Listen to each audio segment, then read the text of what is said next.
Siyam na sikreto para ma-miss ka ng taong mahal mo. Makinig ka para malaman mo. Number 1, bigyan mo siya ng space. Huwag laging ikaw ang unang nagme-message o naghahabol. Kapag may kaunting distance, mas nararamdaman niya yung absence mo. Number 2, huwag laging available. Hindi ibig sabihin nito na magpaka-hard to get ka. Pero ipakita mo na may sarili kang buhay. May ginagawa ka, may priorities ka. Number 3, mag-focus ka sa sarili mo. Mag-improve ka physically, emotionally at mentally.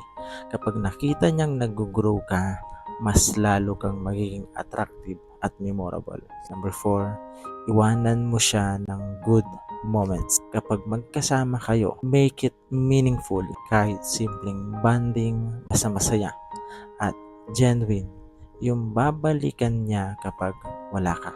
Number 5, limitahan ang komunikasyon pero wag cold. Hindi kailangan araw-araw non-stop ang usapan. Minsan, mas nakakasabik ang kulang kaysa sobra. Number 6, iwasan ang pagiging needy. Kapag ramdam niyang hindi ka dependent sa kanya, mas maa-appreciate niya ang presence mo. Number 7, alagaan ang sarili, looks o aura. Confidence at self-care. Malaki ang impact, hindi lang physical, yung energy mo rin ma-appreciate niya. Number 8, maging unpredictable in a good way. Hindi boring, may sariling mundo, may surprise. Nakaka-curious ka tuloy. Number 9, i-follow mo ako para malaman mong kung kailangan mo pang gawin lahat para ma-miss ka. Tanungin mo rin ang sarili mo. Pinapahalagahan ka ba niya the same way? Kasi sa tamang tao, kahit wala kang effort na ganito, mamimiss ka niya naturally. Tandaan mo yan. God bless. 6 reasons kung bakit may kapalit ka na bago pa makipaghiwalay sa'yo ang babae. Makinig ka para malaman mo. Number 1, ang safety net mentalidad. Hindi ka niya iiwan hanggat walang sasalo sa kanya. Para sa kanya, ang pakikipag-break ng walang reserba ay parang pagtalon sa bangin na walang parachute.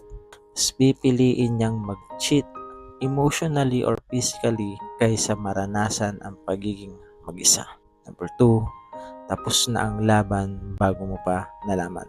Kapag nalaman mong may bago na siya, hindi iyon biglaan. Matagal na siyang nagluluksa sa relasyon ninyo habang kayo pa.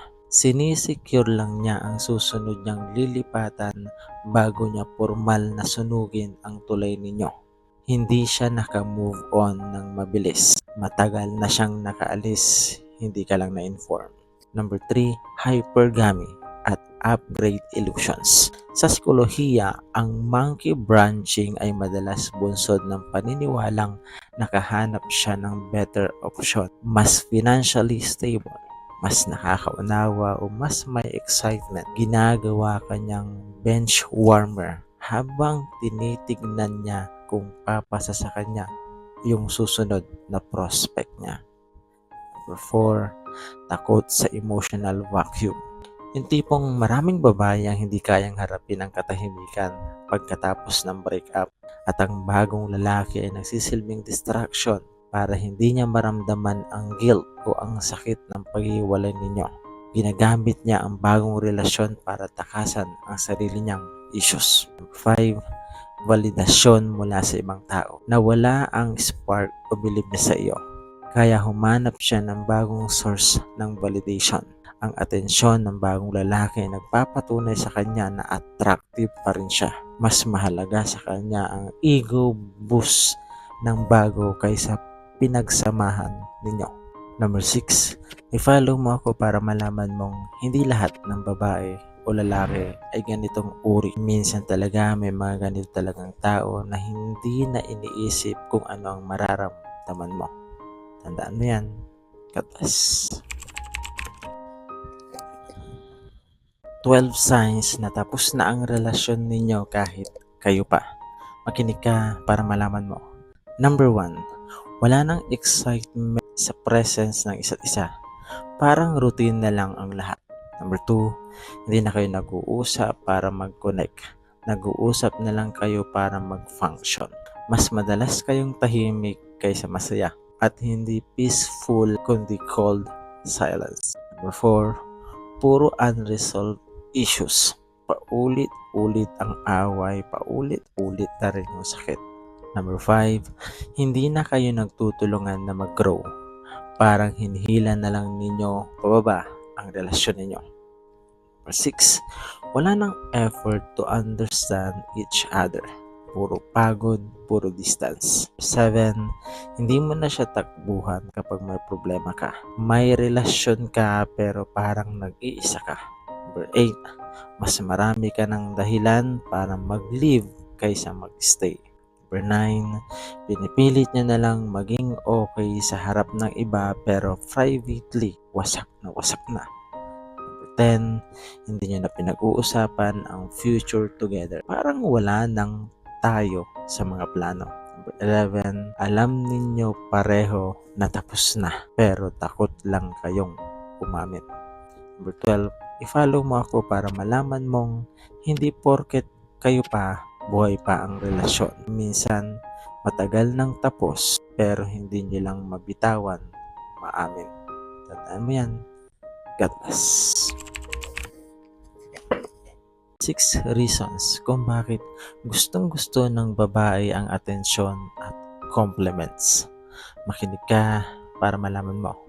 Number 1, external validation is band-aid for internal insecurity.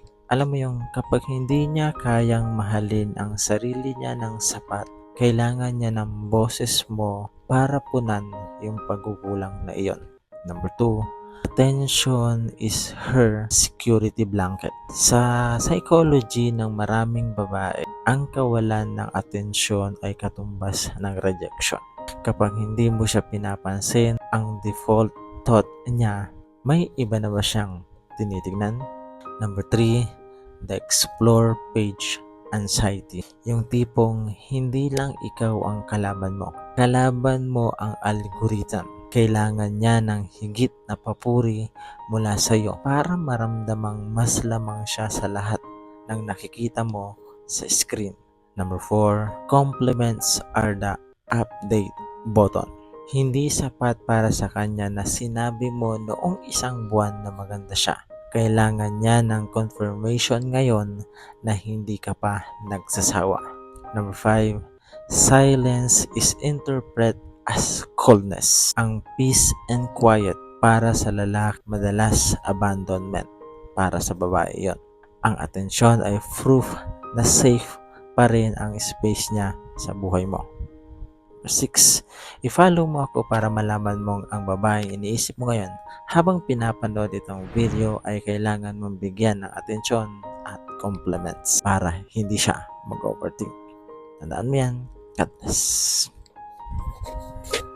4 na sekretong tips kung paano paibigin ang isang babae. Makinig ka para malaman mo. Number 1, ayusin mo muna ang sarili mo. Hindi ka magsisimula sa babae. Magsisimula ka sa sarili mo. Ayusin mo ang mindset, direction, at disiplina. Kasi kahit anong galing mong manligaw, kung hindi ka stable emotionally at mentally, mahihirapan kang panindigan ito. Number 2, ipakita. Huwag puro salita. Alam mo yung madaling magsabi ng I like you o I love you. Pero mas malakas kasi yung consistency. Small efforts, respeto, at pagiging present. Yan ang totoong panliligaw. At hindi mo kailangan maging perpekto. Kailangan mo lang maging totoo. Number 3, magdahan-dahan at kilalanin siya. Hindi ito paunahan. Hindi ito paramihan ng effort.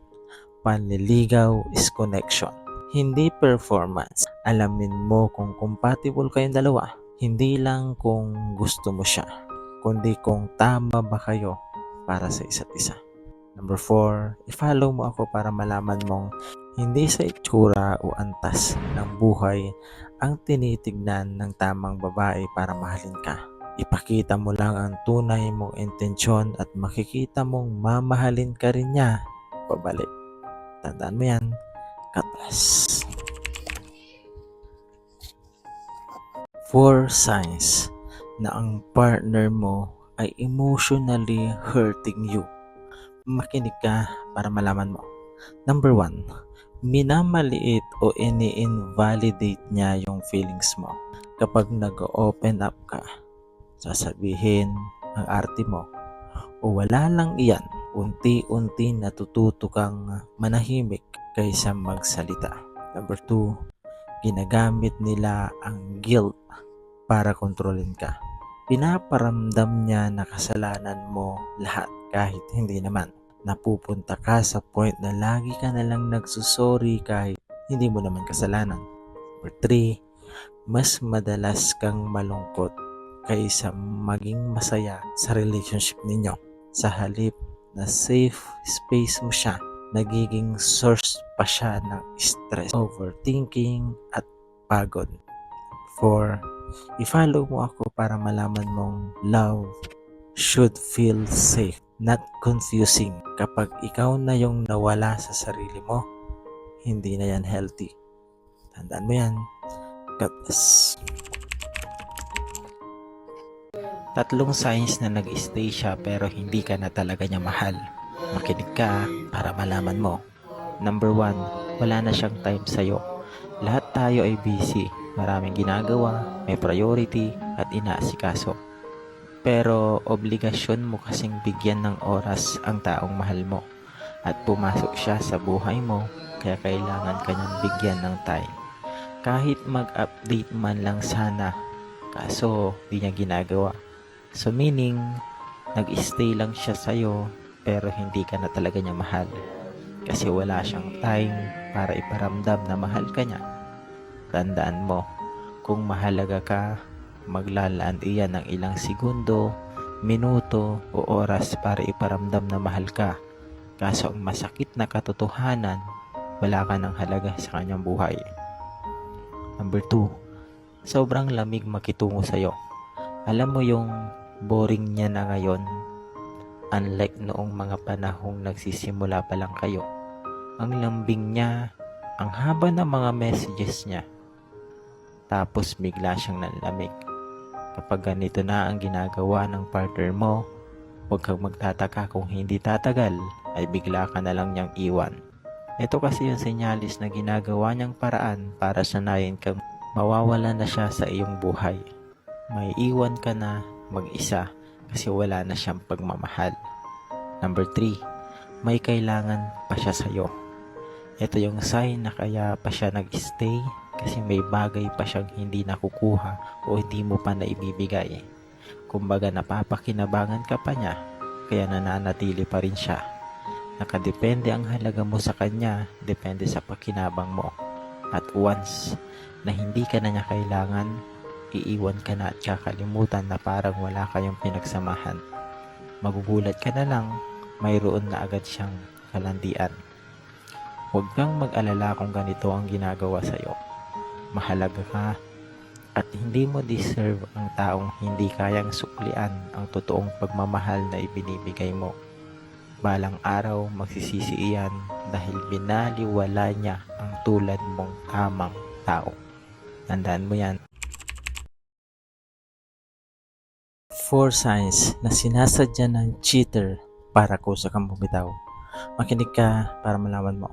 Number 1, bigla siyang nagiging cold at distant. Dating sweet at present. Pero ngayon, parang obligado na lang lahat. Madalas ito para ikaw na mismo mapagod at magtanong kung may mali. Number 2, paulit-ulit kang binabaliktad sa away. Kapag nahuli mo o kinukutuban ka, ikaw pa ang siloso o silosa. Toxic o OA, ginagawa nila ito para ikaw ang magmukhang dahilan at problema. Number 3, pinaparamdam niyang may kapalit ka na. Alam mo yung mas priority na ang ibang tao, mas masekreto siya lalong-lalo na sa kanyang cellphone at parang okay lang sa kanya kahit masaktan ka pa. dahil hinihintay na lang niyang ikaw mismo ang unang sumuko o bumitaw. Number 4, i-follow mo ako para malaman mong kapag ramdam mong ikaw na lang ang lumalaban sa relasyon, huwag mong ipilit ang sarili mo sa taong matagal nang bumitaw pero walang lakas ng loob na umamin. Tandaan mo yan. God bless. 4 signs na dapat ka nang bumitaw sa relasyon ninyo. Makinig ka para malaman mo. Number 1, kapag wala na siyang pakialam sa nararamdaman mo. Umiyak ka man, masaktan ka man o maging masaya, ano man ang gawin mo ay wala siyang pakialam sa'yo. Number 2, kapag nararamdaman mong hindi na girlfriend o asawa ang turing sa'yo. Yung tipong para ka ng hangin, walang karapatan at lugar sa buhay niya. Ituring ka na parang gamit na pagkatapos pakinabangan ay itatapon na lang. Number 3, kapag hindi ka niya nire-respeto. Sa madaling sabi, sa lahat ng aspeto sa pagkatao o buhay mo ay hindi niya nire-respeto. Gusto niya palaging siya lang ang nasusunod. Palagi kang minumura at pinagsasalitaan ng masasakit na salita. Number 4, kapag hindi ka na niya binibigyan ng halaga. Wala na siyang pagmamahal, awa at pagtitiis na lang ang ipinapakita niya. Yung tipong nararamdaman mo palagi o ipinaparamdam niyang nagsisisi siya kung bakit ikaw pa ang pinili o kasama niya sa buhay. Alam mo boss, hindi mo kailangang ipagpilitan palagi ang sarili mo sa taong hindi naman marunong magmahal at magpahalaga. Dahil kung mahal ka ng isang tao, hindi mo siya kailangang i-please para mahalin ka rin niya. Tandaan mo yan. God bless.